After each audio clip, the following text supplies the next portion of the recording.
മിശിഹായിൽ പ്രിയമുള്ള Shalom T V പ്രേക്ഷകരെ, ഇന്നേ ദിവസം ഈ ഫാമിലി കൗൺസിലിംഗ് പ്രോഗ്രാമിൽ വിവാഹ ജീവിതത്തിൻ്റെ ഏറ്റവും വലിയ ഒരു ലക്ഷ്യമായി തന്നെ നാം കാണുന്നത് മക്കളെ ജനിപ്പിച്ച് ദൈവമക്കളായി വളർത്തുവാനുള്ള ഒരു ചുമതല മനുഷ്യർക്കുണ്ട്. ആദ്യ മനുഷ്യനെ ദൈവം നേരിട്ട് സൃഷ്ടിച്ചു എന്നുള്ളത് ശരിയാണ്. എന്നാൽ ഇന്ന് ദൈവം മനുഷ്യനെ സൃഷ്ടിക്കുന്നത് മനുഷ്യരുടെ സഹകരണത്തോടുകൂടിയാണ്. ഉൽപ്പത്തി പുസ്തകം 2-ാം അധ്യായം 7-ാമത്തെ വാക്യം അത് വ്യക്തമാക്കുന്നുണ്ട്. കർത്താവിൻ്റെ ദാനമാണ് മക്കൾ, ഉദരഫലം ഒരു സമ്മാനവും എന്ന സങ്കീർത്തനം 127:3 പറയുന്നത് നമുക്കെല്ലാവർക്കും അറിയാം. മതപീഡനത്തിൽ മതാചാരങ്ങളെ പ്രതി മരിച്ചുകൊണ്ടിരുന്ന തൻ്റെ 7 മക്കളെ മക്കബായ മാതാവ് ധൈര്യപ്പെടുത്തുന്നത് നാം 2 മക്കബായ 7:22-23 കാണുന്നുണ്ട്. അവിടെ ഇങ്ങനെയാണ് പറയുക: നിങ്ങൾ എങ്ങനെ എൻ്റെ ഉദരത്തിൽ രൂപം കൊണ്ടുവന്ന് എനിക്കറിയില്ല. നിങ്ങൾ ജീവനും ശ്വാസവും നൽകിയതും ഞാനല്ല. നിങ്ങളുടെ അവയവങ്ങൾ വാർത്തെടുത്തതും ഞാനല്ല. മനുഷ്യനെ ഉരുവാക്കുകയും എല്ലാറ്റിൻ്റെയും ആരംഭം ഒരുക്കുകയും ചെയ്ത ലോക സൃഷ്ടാവായ ദൈവമാണ് എന്നത് എടുത്തു പറയുകയാണ്. തൻ്റെ നിയമത്തെ പ്രതി നിങ്ങൾ നിങ്ങളെ തന്നെ വിസ്മരിക്കുന്നതിനാൽ കരുണാപുറം നിങ്ങൾക്ക് ജീവനും വിശ്വാസവും ആ ദൈവം വീണ്ടും നൽകും എന്ന് മക്കബായ മാതാവ് പറഞ്ഞ് മക്കളെ ധൈര്യപ്പെടുത്തുകയാണ്. ഞാൻ ഉദ്ധരിക്കുവാൻ കാരണം, ഭ്രൂണഹത്യ എന്ന് പറയുന്നത് കൊലപാതകം തന്നെയാണ്. ദൈവം ഒരുക്കി വളർത്തുന്ന കുഞ്ഞുങ്ങളെ ഗർഭത്തിനകത്തോ പുറത്തോ വെച്ച് നശിപ്പിക്കുന്നത് വലിയ തെറ്റ് തന്നെയാണ്. ഉൽപ്പത്തി പുസ്തകം 4-ാം അധ്യായം 9-11 വരെ വാക്യങ്ങളിൽ സഹോദരൻ്റെ രക്തം ചിന്തിയ കായേൻ ശപിക്കപ്പെട്ടപ്പോൾ മക്കളുടെ രക്തം ചിന്തുന്ന മാതാപിതാക്കളെ പറ്റി എന്താണ് പറയുന്നത്? അപ്പോൾ ആ ഒരു അവസ്ഥാവിശേഷം വളരെ ദയനീയമാണ്. അത് വളരെ ഗൗരവമായ തിന്മയാണ് എന്ന ബോധ്യം സമൂഹത്തിന് ഏറെ ഉണ്ടാവേണ്ടതുണ്ട് എന്ന് ഞാൻ ചിന്തിക്കുകയാണ്. ഒരുപക്ഷെ നിങ്ങൾക്കറിയാം, ഏകദേശം 40,000 ഭ്രൂണഹത്യയാണ് ഇപ്പോൾ ഇന്ത്യയിൽ ഒരു വർഷം നടക്കുന്നത് എന്നുള്ളത് നമ്മൾ മനസ്സിലാക്കിയിരിക്കുക വളരെ ആവശ്യമാണ്. ഇതൊരു വലിയ പാപമാണ്. ഇതിനെ ഇന്ന് സഭ കാണുന്നത് പിടിക്കപ്പെട്ട പാപമെന്നാണ്. ഇംഗ്ലീഷിൽ നമ്മൾ റിസർവ്ഡ് സിൻ എന്നാണ് ഇതിന് പറയുന്നത്. എന്ന് പറഞ്ഞാൽ മറ്റൊന്നുമല്ല, സാധാരണ കുമ്പസാരങ്ങളിൽ ഒരു വിമോചനം നമുക്ക് ലഭിക്കുകയില്ല. പിന്നെയോ it is reserved to the local ordinary എന്ന് പറഞ്ഞാൽ പ്രാദേശിക ബിഷപ്പിന് അല്ല മെത്രാന് അത് റിസർവ് ചെയ്യപ്പെട്ടിരിക്കുകയാണ്. അതുകൊണ്ട് തന്നെ സ്വാഭാവികമായിട്ടും പിതാവിൻ്റെ അനുവാദത്തോടു കൂടിയാണ് നമുക്ക് വിമോചനം നൽകുവാൻ സാധിക്കുന്നത്. എങ്കിലും ചില രൂപതകളിൽ ധ്യാനം, അനുരഞ്ജന ശുശ്രൂഷ ഇങ്ങനെയുള്ള അവസരങ്ങളിൽ വൈദികർക്ക് ഈ ഈ അനുവാദം കൊടുത്തിട്ടുണ്ട് എന്നുള്ളത് ഞാൻ പ്രത്യേകം എടുത്തു പറയുകയാണ്.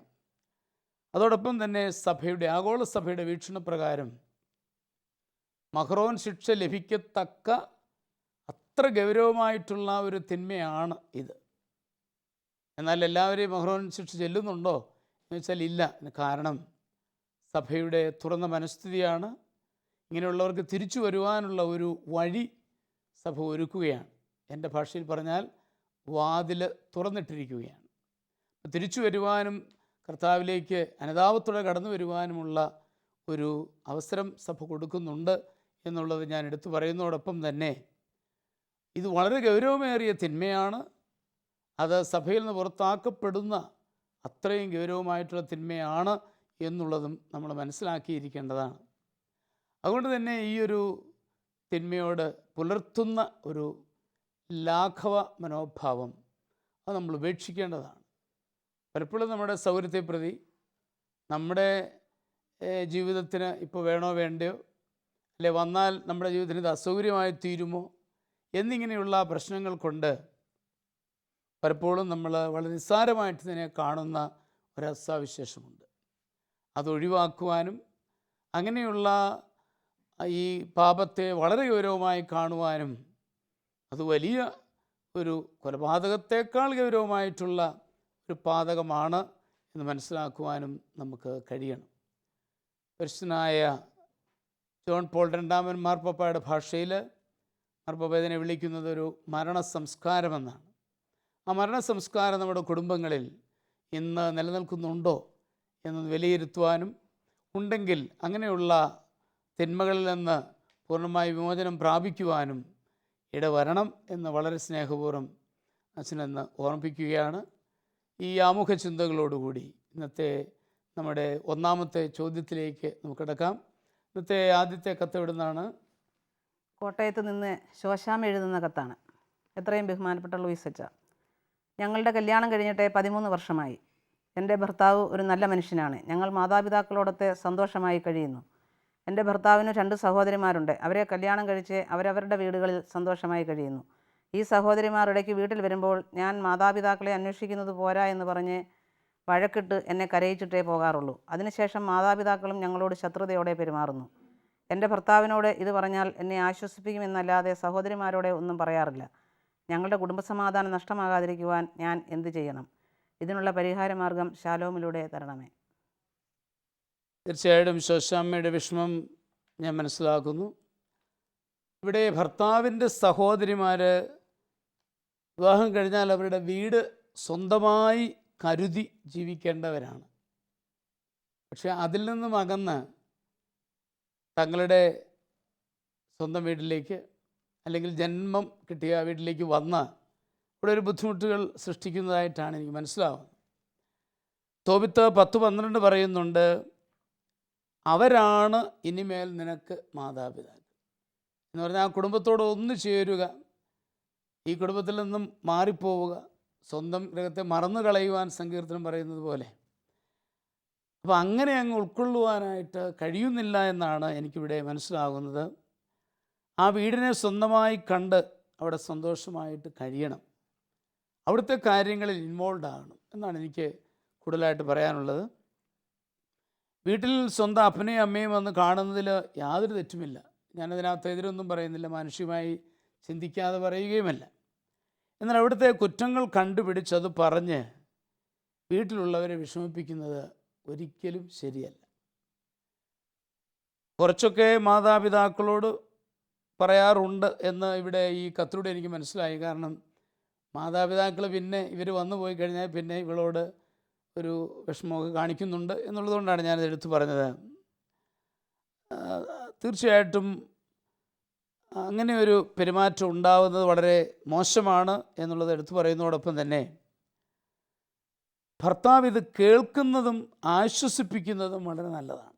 അത് ഏകദേശം അവിടെ വരുന്നുണ്ട് എന്നാണ് ആ കത്തിൽ നിന്ന് എനിക്ക് മനസ്സിലായത്.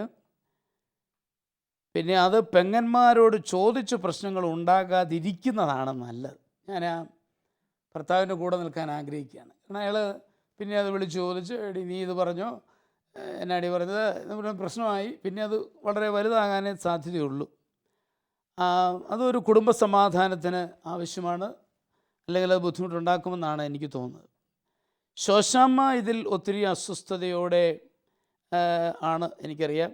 ഞാൻ പറയുന്നത് എൻ്റെ ഒരഭിപ്രായം, ശോശാമ്മ ഈ വരുന്നവരോട് സ്നേഹമായിട്ട് പെരുമാറുക. ഇവർ വീട്ടിൽ വരുന്ന അവരുടെ വീടാണ്, അവർ ഓടി വളർന്ന കളിച്ചു വളർന്ന വീട്. ഇപ്പോൾ വരുമ്പം കുറച്ചുകൂടെയൊക്കെ സ്നേഹമായിട്ട് പെരുമാറി അവർക്ക് സ്വാതന്ത്ര്യം കൊടുക്കുകയൊക്കെ ചെയ്യാനായിട്ട് നോക്കുക. മാതാപിതാക്കളോടും അവളിപ്പോൾ തന്നെ സ്നേഹത്തിലാണ് കഴിയുന്നതെന്ന് പറയുന്നത് തന്നെ തുടരുക. ഇനി അവരുടെ ഭാഗത്തു നിന്ന് എന്തെങ്കിലും ഒരു ചെറിയ മുഖഭാവ മാറ്റമൊക്കെ കണ്ടാലും പോട്ടെ സാരമില്ല എന്ന് കരുതി പെരുമാറാൻ ശ്രദ്ധിക്കുക. കൂടാതെ നന്നായിട്ട് എൻ്റെ അഭിപ്രായം ശോശാമ്മ അവർക്ക് വേണ്ടി പ്രാർത്ഥിക്കണം. മത്തായിയുടെ സുവിശേഷം 5:44 പറയുന്നത് പോലെ ശത്രുക്കളെ സ്നേഹിക്കുവിൻ, നിങ്ങളെ പീഡിപ്പിക്കുന്നവർക്ക് വേണ്ടി പ്രാർത്ഥിക്കുവിൻ. ഞാൻ പറയുന്നത് അത്ര എളുപ്പമാണെന്നൊന്നും ഞാൻ പറയുന്നില്ല, എങ്കിലും തീവ്രമായ നമ്മുടെ പ്രാർത്ഥനയെ അവരെ ഉൾപ്പെടുത്തുകയും കാര്യങ്ങൾക്ക് മാറ്റമുണ്ടാകും. പ്രാർത്ഥനാപൂർവ്വം നമുക്ക് പരിശ്രമിക്കാം. കൂടുതൽ കുടുംബ സമാധാനം അവിടെ ഉണ്ടാവാൻ അവരെ സമർപ്പിച്ചുകൊണ്ട് തീർച്ചയായിട്ടും ഞങ്ങളും പ്രാർത്ഥിക്കാമെന്ന് ആശംസിക്കുകയാണ്. ഇതേക്കുറിച്ച് എന്താണ് നിമ്മിക്ക് പറയാനുള്ളത്? എനിക്ക് പറയുവാനുള്ളത്, സഹോദരിമാർ വീട്ടിൽ വന്നു അവരുടെ മാതാപിതാക്കളെ കണ്ടിട്ട് തിരിച്ചു പോവുക. ആർക്കും മറ്റുള്ളവർ കുറ്റം പറയുന്നത് ആർക്കും ഇഷ്ടപ്പെടാറില്ല. അപ്പം അവൾ മാതാപിതാക്കളെ നന്നായിട്ട് പരിചരിക്കുന്നുണ്ട് എന്നാണ് പറഞ്ഞിരിക്കുന്നത്. അതിനിടയ്ക്ക് ഇവർ വന്നു കുറ്റം പറയുമ്പോൾ അവൾക്കും വിഷമമുണ്ടാകും. അപ്പം ഭർത്താവ് ആശ്വസിപ്പിക്കുന്നു എന്നുള്ളത് തന്നെ വളരെ നല്ല കാര്യം. അപ്പോൾ 1 കൊറിന്ത്യോസിൻ്റെ 7:16 പറയുന്നു, ദൈവം നിങ്ങളെ സമാധാനത്തിലേക്കാണ് വിളിച്ചിരിക്കുന്നത്. അപ്പം ഇവൾ ഉത്കണ്ഠ ആകുലയാകാതെ ദൈവത്തോട് നിരന്തരം പ്രാർത്ഥിക്കുക. ദൈവ പരിപാലനയിൽ ആശ്രയിച്ചുകൊണ്ട് മുന്നോട്ട് പോകുമ്പോൾ അവൾക്ക് സമാധാനം തനിയെ വന്നുകൊള്ളും എന്നാണ് എൻ്റെ അഭിപ്രായം. ഇതേപ്പറ്റി എന്താണ് ടോമിച്ചിന് പറയാനുള്ളത്? തീർച്ചയായിട്ടും ഒരു കുടുംബങ്ങളിലല്ല, പല കുടുംബങ്ങളിലും ഇന്ന് ഉണ്ടാകുന്ന ഒരു വിഷയമായത്. അതുകൊണ്ട് തീർച്ചയായിട്ടും ഇത് അനേകർക്ക് ഒരാശ്വാസം ആകും എന്ന് ഞാൻ വിശ്വസിക്കുക. ഈ ശോശാമ്മയ്ക്ക് മാത്രമല്ല, ഈ ശലോം ടി വിയിലെ ഇത് പ്രേക്ഷകരായ പലർക്കും ഇത് ഒരു പക്ഷേ ഗുണം ചെയ്തേക്കും. പല കുടുംബങ്ങളിലും ഇങ്ങനെ സംഭവിക്കുന്നുമുണ്ട്. കാരണം ഈ സഹോദരിമാർ തീർച്ചയായിട്ടും മാതാപിതാക്കളോടുള്ള സ്നേഹത്തിൻ്റെ പേരിലാണ് ഇത് ചെയ്യുന്നത്. പക്ഷേ അത് മാതാപിതാക്കൾക്കും ആ കുടുംബത്തിൽ നിൽക്കുന്ന സഹോദരങ്ങൾക്കും കൂടുതൽ പ്രയാസമേ ഉണ്ടാക്കുന്നുള്ളൂ എന്നൊരു യാഥാർത്ഥ്യം ഈ സഹോദരിമാർ തിരിച്ചറിയുന്നത് നല്ലതാണ്. കാരണം അവരുടെ സ്നേഹവായ്പ ഗുണം ചെയ്യണം, അത് ദോഷമേ ചെയ്യുന്നുള്ളൂ എങ്കിൽ ആ സ്നേഹവായ്പ ഒഴിവാക്കുന്നതായിരിക്കും നല്ലത്. എനിക്കതിനകത്ത് ഈ ശോശാമ്മയോട് പറയാനുള്ളത്, മറ്റവർ കേൾക്കുന്നുണ്ടോ എന്നും നമുക്കറിയില്ല, ശോശാമ്മയോട് പറയാനുള്ളത്, ഈ സഹോദരിമാരെ ഓർത്ത് നിരന്തരം പ്രാർത്ഥിക്കുക. അവർ വരുന്ന സമയവും അവരെ ഈശോയുടെ തിരുരക്തം കൊണ്ട് അവരെ കഴുകാൻ നിരന്തരം പ്രാർത്ഥിക്കുക. അവർക്ക് നന്മയുണ്ടാകാൻ, പരിശുദ്ധാത്മാവ് കൊണ്ട് അവർ നിറയാൻ ഈ ശോശാമ്മ ഈ സഹോദരിമാരെ ഓർത്ത് പ്രാർത്ഥിച്ചാൽ അവരുടെ കുടുംബം അനുഗ്രഹിക്കപ്പെടുകയും ചെയ്യും. അവർ സ്നേഹത്തോടെ ഇടപെടുന്നത് കാണാനും ശോശാമ്മയ്ക്ക് പറ്റും. മറ്റൊന്ന് എനിക്ക് പ്രായോഗിക ജീവിതത്തിൽ പറയാനുള്ളത്, ഈ സഹോദരിമാർ വരുമ്പോൾ തന്നെ ഓടിച്ചെന്നവരെ സ്വീകരിക്കാൻ, സന്തോഷത്തോടെ അവരെ വെൽക്കം ചെയ്യാൻ, അവർക്ക് വേണ്ടത് അവരെ വലിയ ഒരു താല്പര്യത്തോടെ സ്നേഹിക്കുകയും ശുശ്രൂഷിക്കുകയും ചെയ്യുമ്പം ഓട്ടോമാറ്റിക്കലി എന്തെങ്കിലുമൊക്കെ പറയാൻ വരുന്നവരാണെങ്കിലും അതങ്ങ് ഇല്ലാതെയാകും. അപ്പോൾ സ്നേഹമാണ് ഏറ്റവും പരമപ്രധാനം. അപ്പം കുടുംബത്തിൽ സഹോദരങ്ങൾ ഏക മനസ്സോടെ വസിക്കുന്നത് അഭികാമ്യവും നല്ലതുമാണെന്ന് 131 സങ്കീർത്തനം പറഞ്ഞു വെക്കുന്നുണ്ട്. അപ്പോൾ തീർച്ചയായിട്ടും ആ സ്നേഹത്തിൻ്റെ ഭാഷ നഷ്ടപ്പെടാതിരിക്കാൻ എല്ലാവരും ശ്രദ്ധിക്കുക. പ്രത്യേകിച്ച് കുടുംബത്തിൽ ജീവിക്കുന്നു എന്നുള്ള നിലയിൽ ശോശാമ്മയ്ക്ക് അതിലേറെ വലിയ പങ്കുണ്ട്. ആ കുടുംബത്തിൻ്റെ വിളക്കാണ് ശോശാമ്മ. അപ്പോൾ ഈ വരുന്നവരെ അത്രയേറെ സ്നേഹത്തോടെ പരിഗണിച്ച് ആ മാതാപിതാക്കളെ അവരുടെ മുമ്പിൽ വെച്ച് തന്നെ നല്ല ശുശ്രൂഷകൾ കൊടുത്തേക്കുക. ഇനി പ്രായമാകുന്ന മാതാപിതാക്കൾ എന്തെങ്കിലുമൊക്കെ കംപ്ലൈൻറ്റ് മക്കൾ വന്നു കഴിയുമ്പം പറഞ്ഞെന്നിരിക്കാം. അതൊരു പക്ഷേ അവരോട് പറയുക, നമ്മുടെ എല്ലാ വീട്ടിലും ഉണ്ട്, നിങ്ങൾക്കും ഇല്ലേ മാതാപിതാക്കൾ, ഞാൻ നന്നായിട്ട് നോക്കുന്നുണ്ട്, പിന്നെ അമ്മച്ചിക്ക് അങ്ങനെ തോന്നുന്നു, അല്ലേ അച്ചാച്ചന് ഇങ്ങനെ തോന്നുന്നു, ഞാനത് ശ്രദ്ധിച്ചോളാം എന്ന് പറഞ്ഞ് അവരെ ഒന്ന് ആശ്വസിപ്പിച്ച് വിടുകയാണെങ്കിൽ അവർ പിന്നെ വലിയ പ്രശ്നം ഉണ്ടാക്കാതെ പോകും. അപ്പം പ്രാർത്ഥിക്കുക, തന്മയത്തമായിട്ടുള്ള ഇടപെടലുകൾ ഉണ്ടാകുക. മനുഷ്യൻ്റെ അഭിപ്രായത്തിൽ പ്രാർത്ഥിക്കുകയും അതുപോലെ തന്നെ നന്നായിട്ട് സ്നേഹമായിട്ട് ഇടപെടുകയും ചെയ്യണം. ഞാനൊരു അല്പം അഭിപ്രായ വ്യത്യാസമുണ്ട് എനിക്കതേപ്പറ്റി. കാരണം എന്നെപ്പറ്റി മോശമായി പറഞ്ഞ, അല്ലെ എന്നെപ്പറ്റി അച്ചാച്ചനോടും അമ്മച്ചോടും കംപ്ലൈൻറ്റ് പറഞ്ഞ ഒരാളെ പറ്റി എനിക്ക് പെട്ടെന്ന് അങ്ങോട്ട് ഓടിച്ചെന്നവരെ സ്വീകരിച്ച് സ്നേഹിക്കാൻ മാനുഷികമായി ചിന്തിക്കുമ്പോൾ അത്ര എളുപ്പമല്ല. പിന്നെ പ്രാർത്ഥനാപരം പരിശ്രമിച്ചുകൊണ്ട് തമ്പുരാൻ്റെ മുമ്പിൽ സമർപ്പിതമായിട്ട് അത് ചെയ്യുവാനായിട്ട് സാധിക്കും, ഞാൻ സംശയിക്കുന്നില്ല. അങ്ങനെ ചെയ്യണം. അതോടൊപ്പം തന്നെ എനിക്ക് പൊതുവായിട്ട് എല്ലാവരോടും പറയാനുള്ളൊരു കാര്യം, നമ്മൾ വിവാഹം കഴിച്ച് വേറൊരു ഭവനത്തിലേക്ക് ചെന്ന് കഴിയുമ്പോൾ അതെൻ്റെ വീടാണെന്ന ബോധ്യത്തോടു കൂടി അവിടെ കൂടുതലായിട്ട് ഇൻവോൾവ് ചെയ്യുകയും, ഞാൻ ജനിച്ചു വളർന്ന വീട് എൻ്റെ വീട് തന്നെയാണ് എങ്കിലും അവിടുന്നൊരു ഇമോഷണൽ ഡിറ്റാച്ച്മെൻറ്റ്, ഒരു അകൽച്ച ഉണ്ടാവണം. ഇനി അവിടെ നിങ്ങൾ ചെല്ലുന്നതൊക്കെ നല്ല കാര്യമാണ്, അവിടെ ചെല്ലണം. ചെന്നാലും അങ്ങനെയുള്ളവരൊരു പോസിറ്റീവ് അപ്രോച്ച് എടുക്കണം. എന്ന് പറഞ്ഞാൽ അപ്പനെയും അമ്മയും കൂടുതൽ സ്നേഹിക്കുന്നുണ്ടെങ്കിൽ ഞാൻ പറയും, അവിടെ കയറി വന്നിരിക്കുന്ന പെണ്ണിനെ കൂടെ കൂടുതൽ സ്നേഹിച്ച്, ചേച്ചി നന്നായിരിക്കും, അല്ല അനിയത്തി നന്നായിരിക്കുന്നു, പപ്പായും അമ്മയ്ക്കൊക്കെ ഭയങ്കര സംതൃപ്തിയാണ്, നന്നായിട്ടെല്ലാം ചെയ്യുന്നുണ്ടല്ലേ എന്നൊക്കെ പറഞ്ഞു കഴിയുമ്പം അവൾക്കും ഒരു ബൂസ്റ്റാണ്, അവൾ കൂടുതൽ ശുശ്രൂഷ ചെയ്യാനായിട്ട് തോന്നുകയാണ്. അങ്ങനെയുള്ള കുടുംബങ്ങളെ ഞാൻ കണ്ടിട്ടുണ്ട്. അതുകൊണ്ട് ഇന്നിപ്പോൾ നമ്മളെ കേട്ടുകൊണ്ടിരിക്കുന്ന എല്ലാ ശാലോം ടി വി പ്രേക്ഷകരോട് എനിക്ക് പറയാനുള്ളത്, നമ്മുടെ വീട്ടിലേക്ക് പോകരുതെന്നല്ല, പോകണം. പോകുമ്പോഴും വളരെ പോസിറ്റീവായിട്ട് അവിടുത്തെ കാര്യങ്ങൾ കാണാനും അവിടുത്തെ കയറി വന്നിരിക്കുന്ന മകളെ ഒന്ന് പ്രോത്സാഹിപ്പിച്ച് അവളെ ഉത്തേജിപ്പിക്കുവാനുള്ള ഒരു പരിശ്രമം ഉണ്ടാകണമെന്നാണ് എനിക്ക് പറയാനുള്ളത്. അതുപോലെ നെമ്മിയെ സൂചിപ്പിച്ചത് തീർച്ചയായിട്ടും അവരുടെ വ്യക്തിജീവിതത്തിൽ കൂടുതലായിട്ട് സ്നേഹം കൊടുത്തുകൊണ്ട് ആ സ്നേഹത്തിൻ്റെ ഒരു അനുഭവത്തിൽ അവരുടെ വീട്ടിൽ പെരുമാറണമെന്നുള്ള ആശയമാണല്ലോ വന്നത്. അപ്പോൾ ഞങ്ങൾക്ക് പ്രത്യേകമായിട്ട് ഇപ്പോൾ ശോശാമ്മയോട് പറയാനുള്ളത്, ജോൺസൺ പറഞ്ഞ പോലെ പ്രധാനമായിട്ടും പ്രാർത്ഥിക്കുക. പ്രാർത്ഥനയിൽ അവരെ സമർപ്പിച്ച് മുമ്പോട്ട് പോകണം. അവരോടുള്ള ഇടപെടലുകളിൽ ശോശാമ്മ പരമാവധി സ്നേഹം കാണിക്കുക. അവർ ചെയ്ത കുറവുകളാണ്. ആ കുറവുകളൊക്കെ ക്ഷമിച്ചുകൊണ്ട്, തമ്പുരാൻ്റെ നാമത്തിൽ ക്ഷമിച്ചുകൊണ്ട് അതൊക്കെ മാറി കൂടുതൽ നന്മയുടെ അനുഭവം ഉണ്ടാകുമെന്ന പ്രത്യാശയോടുകൂടി മുമ്പോട്ട് പോകാനായിട്ടുള്ള ഒരു പരിശ്രമം ഉണ്ടാവണം എന്നാണ് പറയാനുള്ളത്. ഞങ്ങളെല്ലാവരും ശോശാമ്മയും കുടുംബത്തിന് വേണ്ടിയും പ്രാർത്ഥിക്കുന്നു.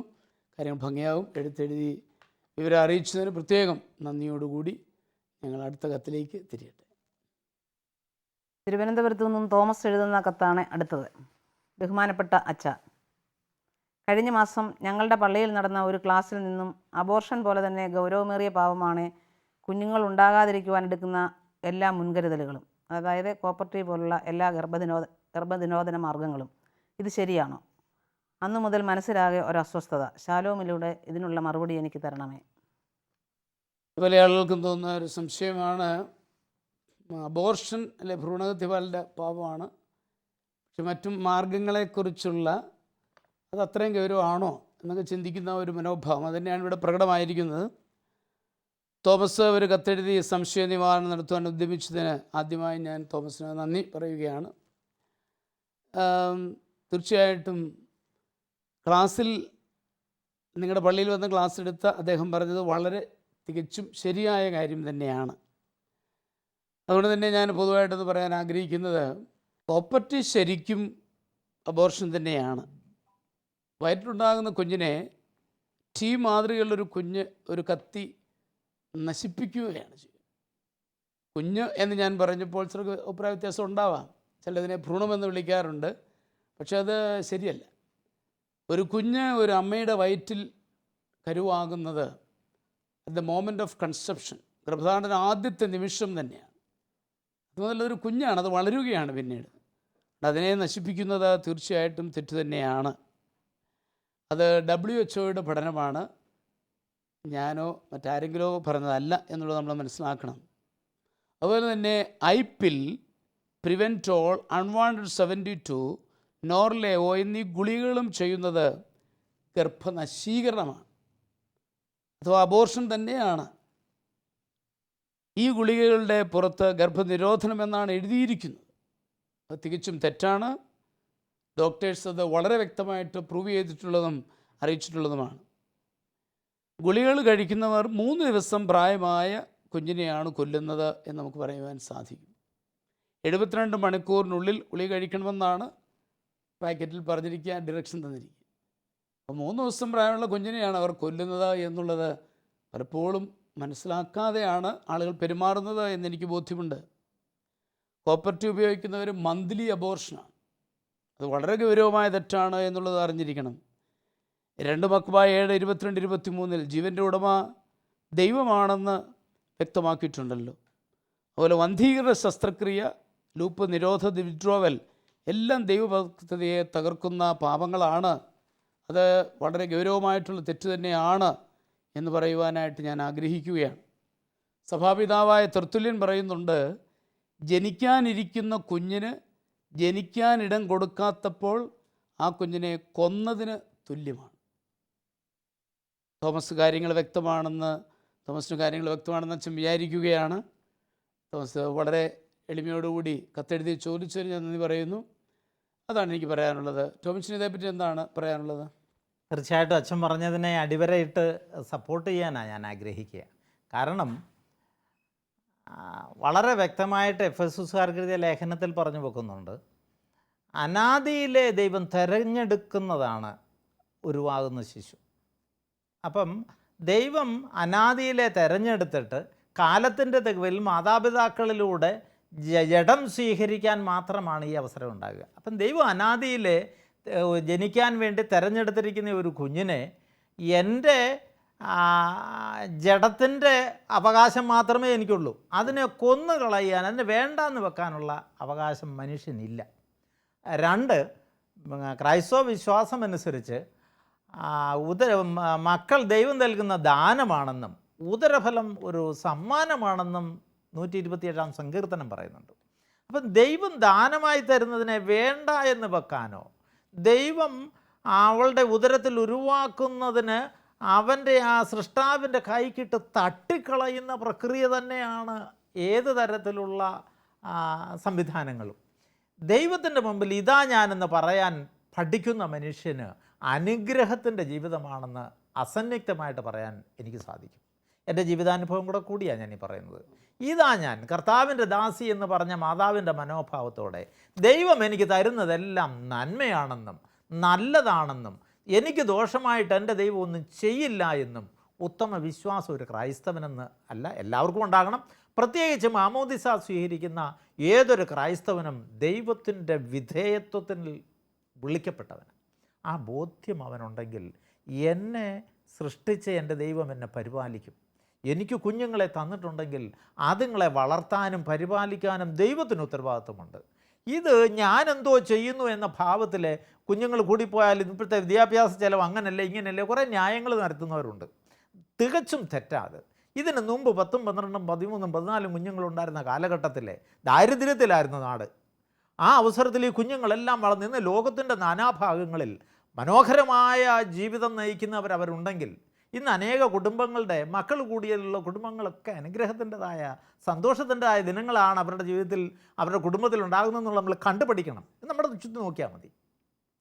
ഒരു കാരണവശാലും ദൈവത്തിൻ്റെ ദാനം വേണ്ട എന്ന് വെക്കരുത്, അതിനെതിരെ പ്രതികരിക്കരുത്.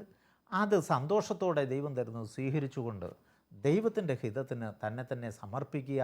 അതാണ് ദമ്പതികൾ ചെയ്യേണ്ടത്. നമ്മുടെ യുക്തിയും ബുദ്ധിയും അവിടെ മാറ്റിവെക്കുക, ദൈവത്തിൻ്റെ ഹിതത്തിന് വിധേയപ്പെടുക എന്നാണ് എനിക്ക് പറയാനുള്ളത്. അപ്പോൾ ദൈവത്തിൻ്റെ അനന്ത പദ്ധതിയിൽ ദൈവം അനാദിയിലെ കണ്ടിരിക്കുന്ന ഒരു വ്യക്തി എന്ന നിലയിൽ നമ്മളത് നിഷേധിക്കുന്നത് തികച്ചും തെറ്റാണെന്നുള്ള ആശയമാണ് ടോമച്ചൻ പറഞ്ഞു വെച്ചത്.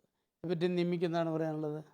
എനിക്ക് പറയാനുള്ളത് അബോർഷൻ പോലെ തന്നെ നിരോധന മാർഗങ്ങളും ഗർഭനിരോധന മാർഗങ്ങളും പാപം തന്നെയാണ്.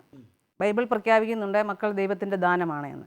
ആദ്യ കുടുംബസ്ഥാപനത്തിൽ തന്നെ കർത്താവ് പറയുന്നുണ്ട് ദമ്പതികൾക്ക് ലഭിക്കുന്ന അനുഗ്രഹമാണ് സന്താന പുഷ്ടിയുള്ളവരായി പെരുകുവിനെന്നുള്ളത്.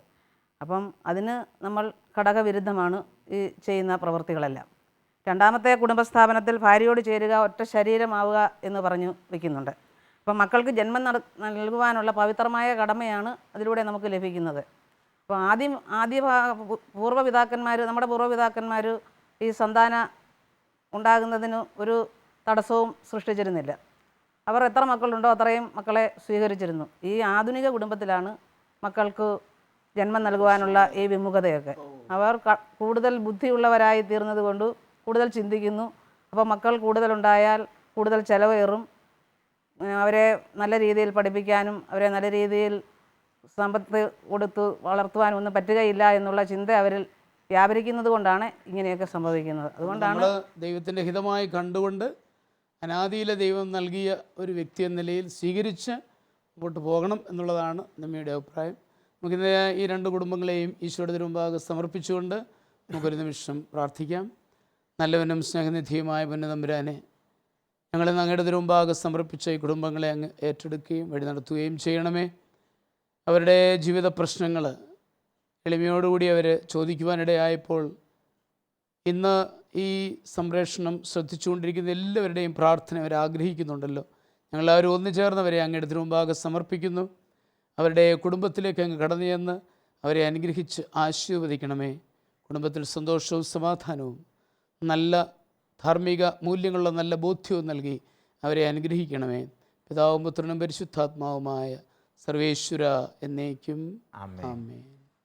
ഈ പ്രോഗ്രാമിലേക്ക് കത്തുകളും അഭിപ്രായങ്ങളും അയക്കേണ്ട വിലാസം: to the producer, family counselling, Shalom television, Peruvannamuzhi PO, Kozhikode 673528. Email info@shalomtelevision.com. Thank you.